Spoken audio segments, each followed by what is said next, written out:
So I want to talk about what I call post-traumatic growth. Everybody say post-traumatic growth.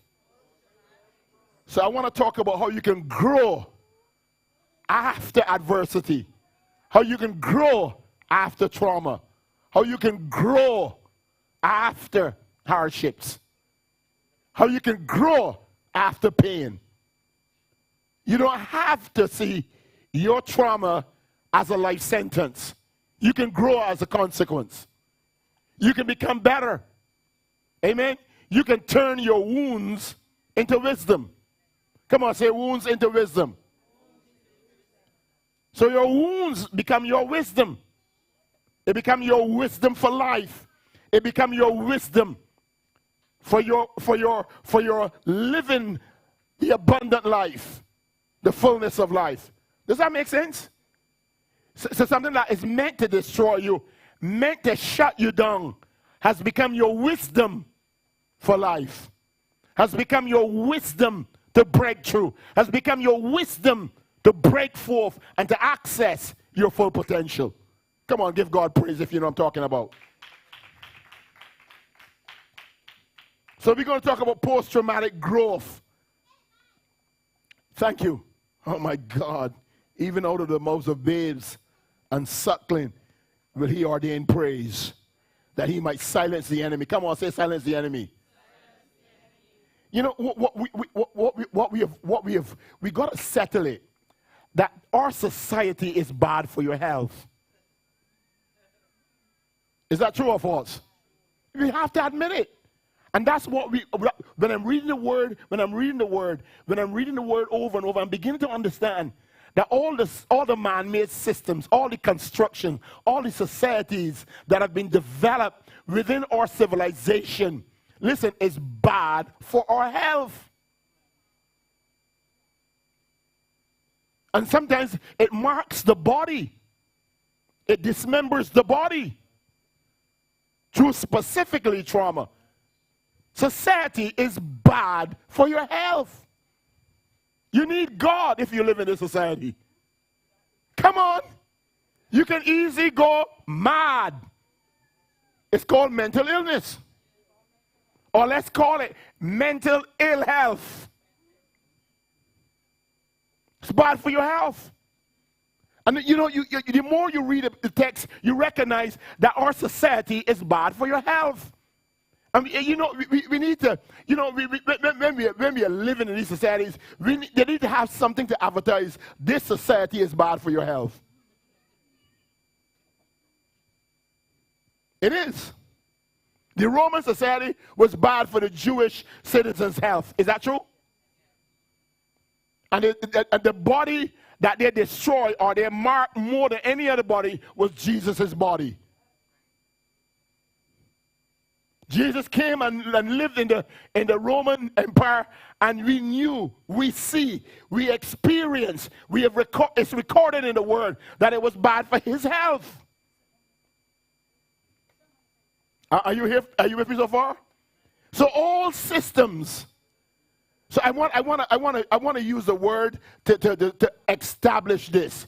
To establish this, that all systems. We want to cite Daniel chapter 7, verse 7 as an example. And it gives what will be the norm. What will be the norm? After this, in my vision at night, I look and there was before me, everybody can see it, was a fourth beast, terrifying and frightening and very powerful. This is how empires will function. It had a large iron teeth and it crushed and devoured its victims. We don't see this as a system, but as a system. It's an empire system. It's a system, and this is the Roman Empire they're talking about. And every system that came after the Roman Empire followed this pattern. Is everybody with me? It devoured its victims, and it did what? Trampled underfoot whatever was left. And it was different from all the former beasts. And that's enough to capture. You know, it's now I'm beginning to understand this. That every system, every empire system dress up itself. Listen, dress up itself and the realities of exploitation and oppression through what? By claiming divine authority. The Roman Empire claimed divine authority. They claimed that they were put there by Jupiter, the gods. They always claim divine sanction, divine authority. Because what they're after is your body. Are you with me? That they know that God has sovereignty over your body. And it's interesting to read Daniel. And when you read Daniel, you begin to realize that the children of Israel, let me give you a number of things that they did.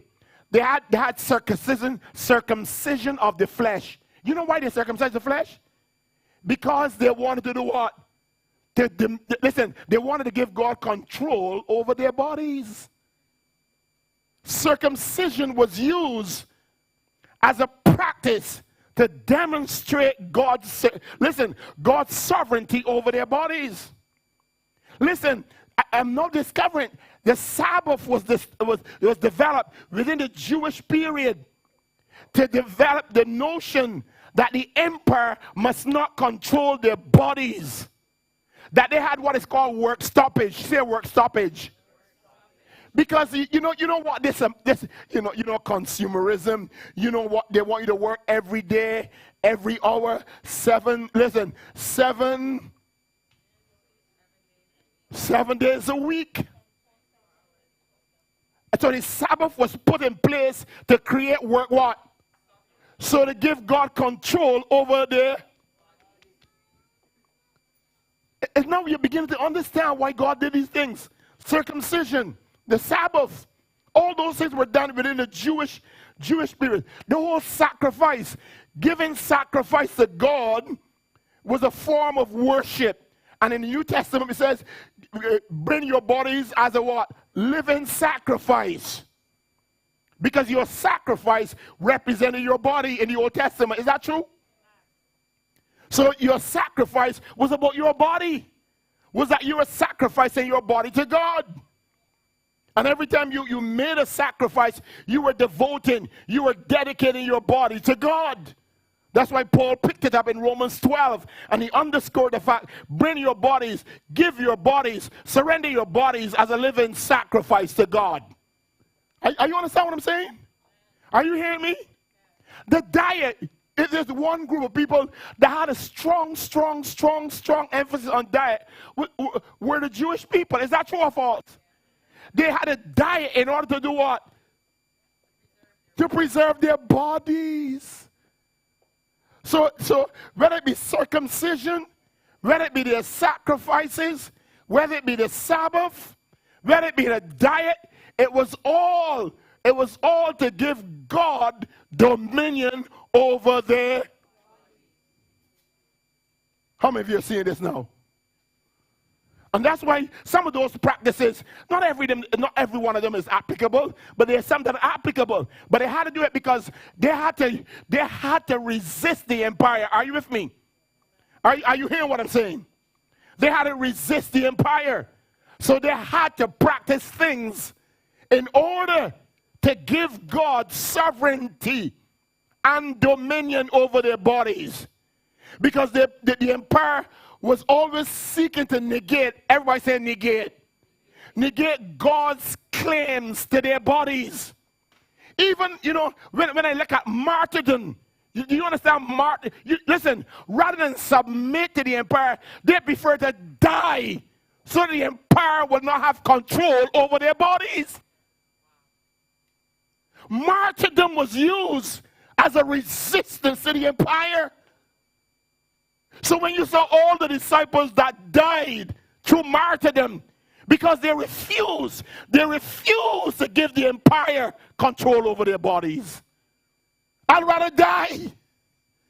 And now we are seeing people that are attempting to do it. That's why we have what we call, we call it today people fasting. When they're in prison, they want to release the control that the empire has over their bodies, and they go through fasting exercises and fasting experiences, what we call hunger strikes.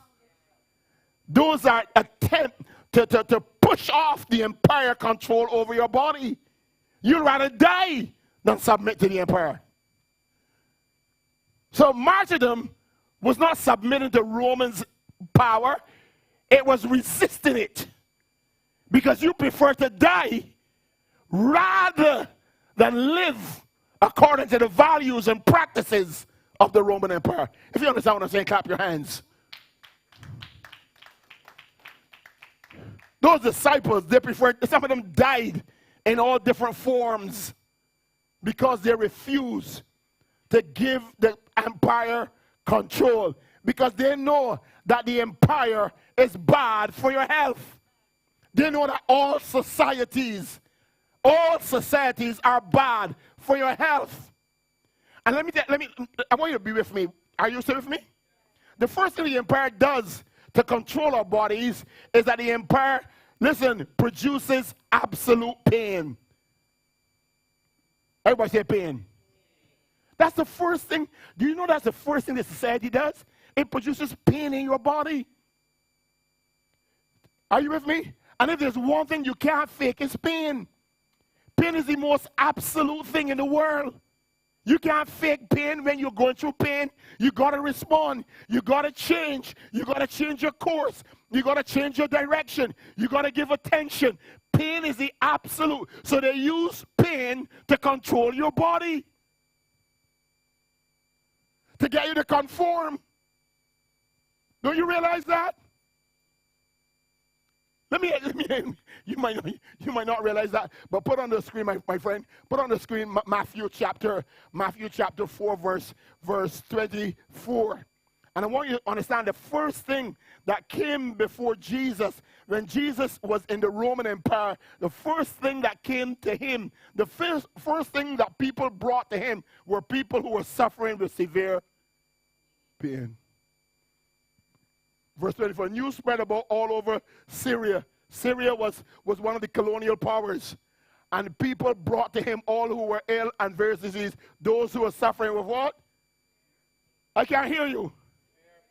Severe pain. You see, pain, the empire uses pain. The society uses pain. And it's not only pain physically, but it's mental pain. Listen, the empire can make you mad. Listen. One of the things that expanded, especially during colonial period, was what we call the madhouse. Because people who experience pain and rebel against the system, what they did, they sent them to the madhouse. But people were struggling with pain. The system inflicts pain on you. Is that not true? I mean, you just have to live in this society long enough and you see the pain that you go through. So the first thing the empire releases upon you, the empire releases upon you is what? I can't hear you. It produces, we can almost say the society manufactures, produces pain in us by the stress. And there's one way to do it is through poverty. I don't have to tell you the pressure of poverty, the pressure of not having opportunities, the pressure of not having access to life chances and having access to the privileges of life. Pain. You know, and they make us feel that, you know, what causes pain is to have. But we know that it's what causes pain is when you don't have.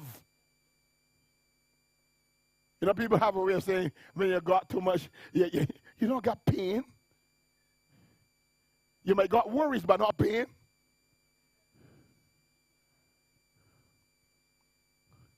But it's lack that creates pain. It's poverty that creates pain. Is that true or false? Poverty that creates pain. It's lack. And we got to enforce that in our minds and in our friends' minds and in the people that we come in contact with. So the system, number one, it produces absolute pain. The empire seeks to create a fiction. Listen, that it has absolute power. So it uses pain to create the fiction in our mind that the empire has or the society has absolute power. Come on, say the devil's a liar. The second thing that they use is trauma. They traumatize the body. Nothing traumatizes the body more than poverty. So we can have 40% of our entire population traumatized by poverty. Simply not having proper nutrition.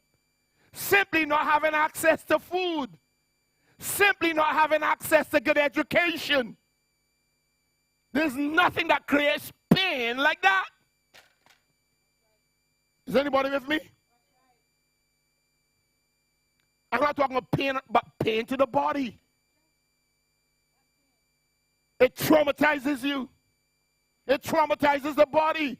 The empire seeks to create a fiction that it can have control over your body by traumatizing it. Come on, you got to hear what I'm saying. Not only by traumatizing the body, but so we talk about the empire traumatizes. It does what? It what? It traumatizes. It goes through, our body goes through traumatization. But the other thing it uses, and here's it, and I want you to see this.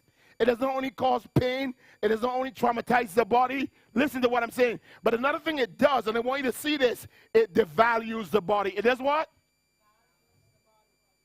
And I don't think I can say it better than how Sandra developed it. It devalues. It devalues. It devalues the body. So it causes pain. It traumatizes the body. It devalues the body. It does what? So you can understand why Jesus came. You can understand why Jesus came. Are you with me? But it doesn't only traumatize the body, devalues the body. But I want you to notice, it creates what I call body disorders. It creates what? Disorders. And we're talking about disease. Come on, say disease. And it produces disease. Disorders. Everybody say disorders. There's nothing that creates disorders more than, because it creates what we call dis-ease. The pressure, the stress. It creates what? Come on, say it. That's what it does. It creates dis-ease. You can't be at ease in a society. They want you to work 24/7. They want to put pressure on you. And you got to make sure that when this season comes, that you have some ease. Because they're always creating disease to manufacture disease. Everybody say disease. Very seldom can you see any norm. I mean, we often say, that's why Marx years ago said, you can't look for the working class to start revolution because they don't have any ease. They don't have leisure. You can't create a revolution. You can't do something different if you don't have leisure. If every day you're working 24/7, you have no time to think, to reflect, to pause, and be creative. So he said the working class will never create revolution. And he is right. It's only an analysis. He is right. It takes the middle class and the upper class to create change. Because they have leisure. I mean, if you look at a typical working class home, there's a kitchen and there's a bedroom, nothing else. But the moment you get to middle class, you have a TV room. Is that true? You have a den. You have a library. You have a study. Think of the different rooms that you begin to accumulate. The moment when you graduate, you have a front house. A dining room. And a typical chattel house is what? Is a bedroom, and a kitchen. Bedroom and a kitchen. Not even a toilet. Toilet's outside. But the moment you begin to get middle class status, you then have leisure. You come home after work. Because in the case of the working class, he never was home. And if he came home just to sleep and to get up to go to work. You don't understand the value of those different rooms that we're now having? Some of you have in your home. The relaxing room. Some people have a powder room. Man cave, different rooms that we have in our homes. But different rooms come with with a higher quality of life, with a higher stage of development. Are you with me so far? And it gives us that opportunity because we don't want to suffer from dis-ease. Amen? Is that making sense to you? So because an empire, create disorder. By creating dis-ease, it creates disorder. The third thing, the fifth thing the empire does, it dismembers our bodies. There's no question that there are parts of your body that are not fully functioning because of trauma. Is that correct? There are certain parts of our bodies that begin to lose their functionality, that begin to lose their effectiveness or their purpose or their role in our lives because of trauma. Trauma has a way of shutting down your emotions. It has a way of shutting down, are you hearing me? Shutting down your brain, your thinking brain. It has a way of shutting down your emotional brain. It has a way of shutting down your nervous system that you get hyperarousal or hyperactive. Is anybody hearing what I'm saying? And that's what trauma does. Because it seeks to dismember you. Say dismember. They want to dismember. So the system wants to dismember your body. So it wants to cause pain. It produces pain. Is everybody with me? It traumatizes your body. It devalues your body. It creates disorder in your body by dis-ease. But it also dismembers your body simply by trauma. So you have to understand that Jesus' healing is not just an act that recovers the body, but there's a multi-dimensional nature of Jesus' healing. Come on, say amen. And I want you to see that today. Come on, say multi-dimensional. So I want you to see Jesus, specifically Jesus, comes to repair. Say to repair. So let's talk about this a minute. Put on the screen, let's put 23 and 24. Matthew chapter 4, 23 and 24. 23 and 24. If you can put both of them together, it would be good. If you can't, just put the 23 and then we go to 24. And you notice that specifically, Jesus comes to do one specific thing and in order to bring about a number of other things. And I want you to see Jesus' healing as multidimensional in nature. It's not just physical, but it's spiritual. It's not just spiritual, but it's mental. It's not only spiritual and mental, but it's a form of resistance against the system. Amen? Come on, say resistance. You have to begin to see Jesus' healing as resisting. As what? I can't hear you. Resisting the society. The society resisting. So let's look at, Jesus went through Galilee teaching. Let's everybody read it with me. Teaching where? Where? In their synagogues. Let's read it again. I know you've read it over and over, but it's a key verse that we got to keep reading and reading. Proclaiming the good news of what? Proclaiming good news of what? The kingdom. So now we understand that the kingdom is about giving them access to the new age. Give them access to the new life. Give them access to God's sovereignty over their bodies. To give them access to God's dominion over their bodies. Are you with me? So proclaiming the good news of the kingdom. What's the good news of the kingdom?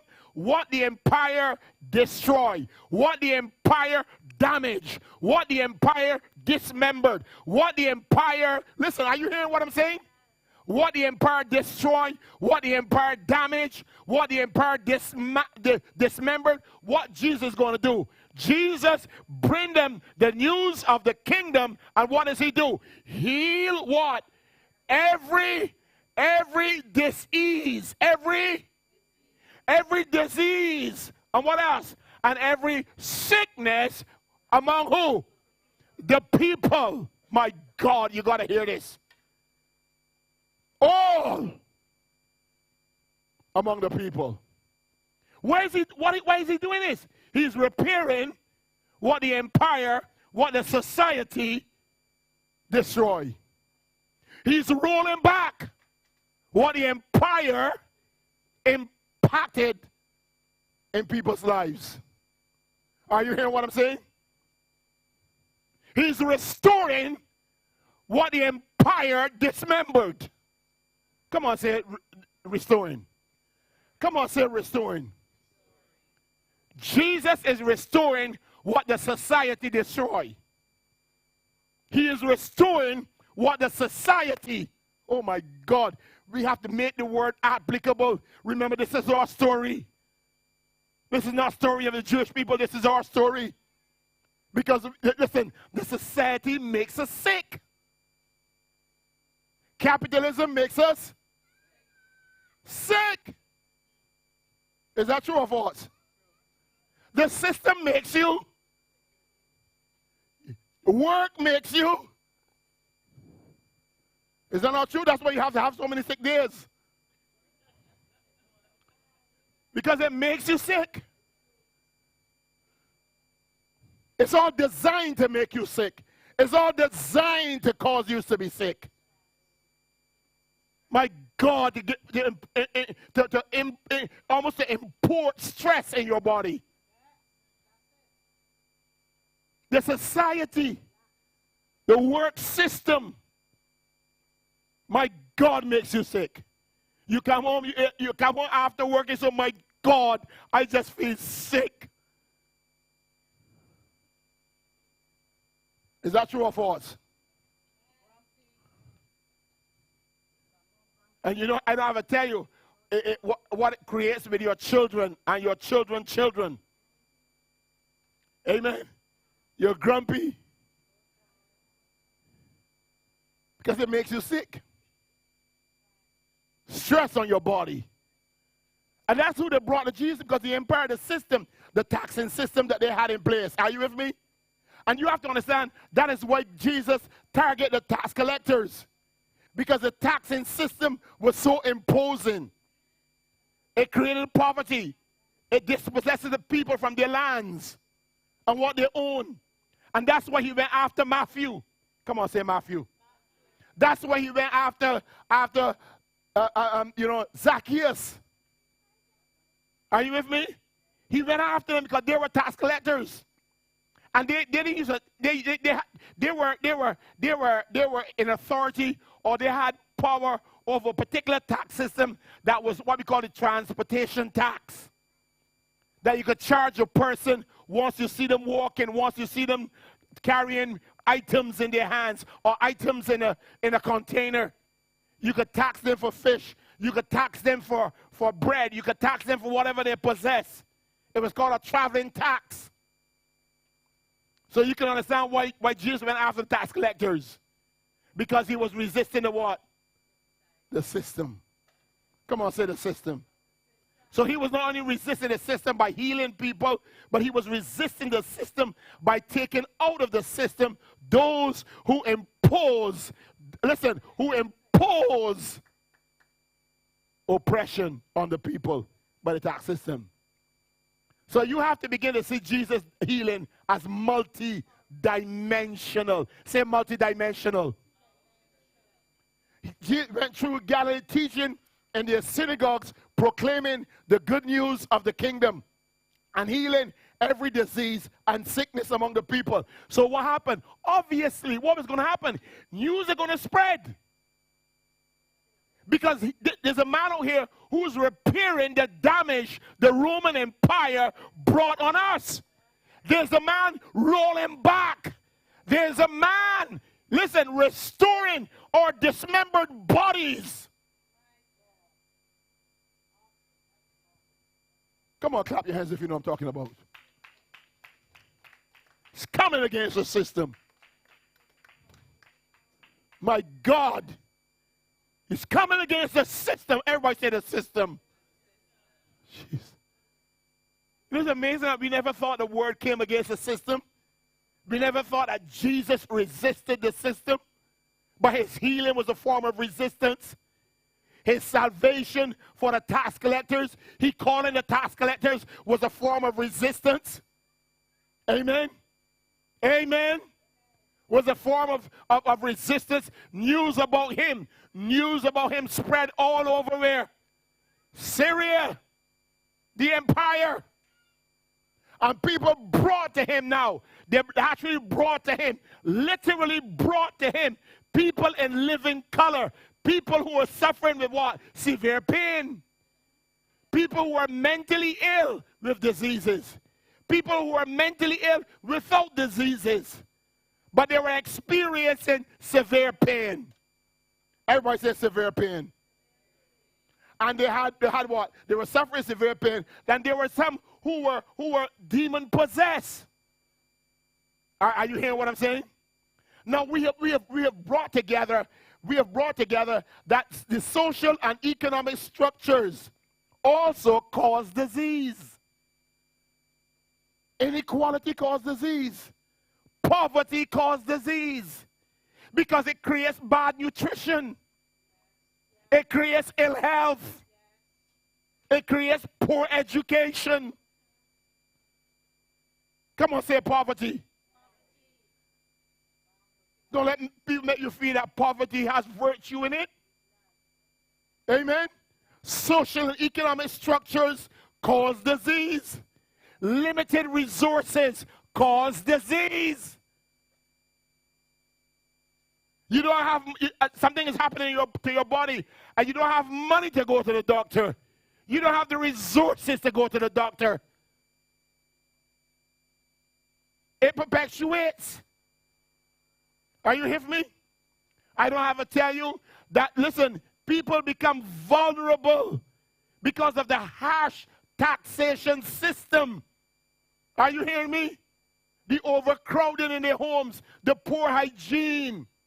Are you with me? The unequal distribution of wealth and resources. Are you with me? The poor nutrition. Listen, the hunger, the worry. Are you hearing what I'm saying? The overwork, the pressure, the stress. These are prime conditions for disease. Is that not true?